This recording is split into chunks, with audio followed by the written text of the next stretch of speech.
सोचिए आज से 10 वर्षों के बाद जब कोई आपसे ये पूछेगा कि आपका बेटा या आपकी बेटी क्या करते हैं, आज आपको बिल्कुल भी मिस नहीं करना चाहिए जो हम आपको आज दिखाने वाले हैं, क्योंकि हो सकता है भविष्य में जब आप अखबार के पन्नों को पलटें तो आपका सामना ऐसे ही विज्ञापनों से हो नौकरी के लिए।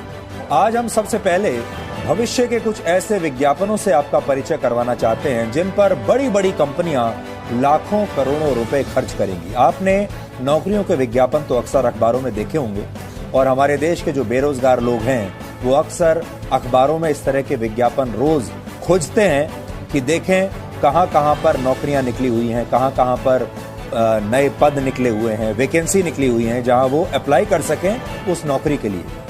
और उन विज्ञापनों में आपको लिखा होता है कि किस पद पर, किस पोजीशन पर लोगों को अभी रखा जाना है और उसके लिए वो आपकी योग्यता मांगते हैं और फिर ये भी बताते हैं कि आपको कितना पैसा दिया जाएगा। ये विज्ञापन आज आपको बिल्कुल भी मिस नहीं करना चाहिए जो हम आपको आज दिखाने वाले हैं, क्योंकि हो सकता है कि भविष्य के अखबारों में, भविष्य में जब आप अखबार के पन्नों को पलटें तो आपका सामना ऐसे ही विज्ञापनों से हो नौकरी के लिए। और इन विज्ञापनों में लिखा होगा wanted executive protest sales manager, यानी प्रोटेस्ट के लिए सेल्स मैनेजर्स की तलाश है और कम से कम 5 साल का अनुभव रखने वाले ही इस नौकरी के लिए अप्लाई कर सकते हैं। इस तरह के आपको विज्ञापन मिल सकते हैं। सीनियर प्रोटेस्ट कन्वीनर के पद पर भी आपको नौकरी का विज्ञापन देखने को मिल सकता है, जिसमें हो सकता है आपसे कहा जाए कि 10 से 12 साल का अनुभव आपको होना चाहिए आंदोलन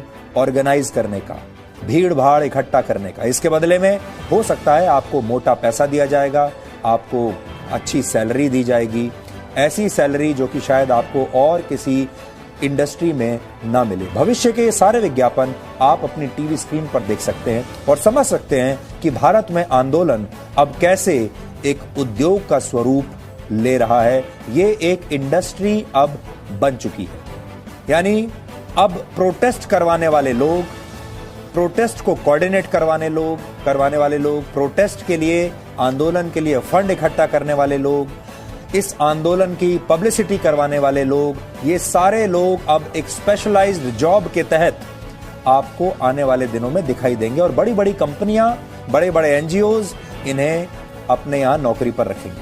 अब हम आपको भारत की एक ऐसी फास्टेस्ट ग्रोइंग इंडस्ट्री के बारे में बता रहे हैं जो नकारात्मक विचारों का बड़ी संख्या में उत्पादन कर रही है और इन विचारों की सबसे ज्यादा खपत भारत में है।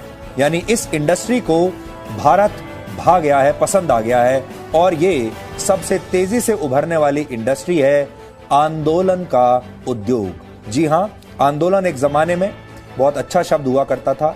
महात्मा गांधी आंदोलन कर रहे थे, हमारे देश के स्वतंत्रता सेनानी आंदोलन कर रहे थे भारत की आजादी के लिए। ये वो जमाना था, ये असली आंदोलन थे। लेकिन अब जो आंदोलन हो रहे हैं ये नकली आंदोलन है और ये आंदोलन नहीं, एक इवेंट मैनेजमेंट होते हैं और इसमें बड़ा पैसा खर्च होता है और इसमें बहुत दुनिया भर के अलग अलग प्रोफेशनल्स को किराए पर लेना होता है, पैसा खर्च करना होता है।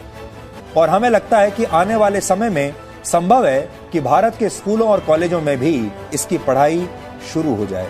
ये सब कुछ संभव है। सोचिए आज से 10 वर्षों के बाद जब कोई आपसे ये पूछेगा कि आपका बेटा या आपकी बेटी क्या करते हैं, तो हो सकता है आप में से बहुत सारे लोगों का जवाब हो कि आंदोलन मैनेजमेंट करते हैं, प्रोटेस्ट मैनेजमेंट करते हैं। शायद आप कहेंगे कि आपका बच्चा एमबीए इन प्रोटेस्ट मैनेजमेंट कर रहा है, यानी प्रोटेस्ट मैनेजमेंट में एमबीए होगा।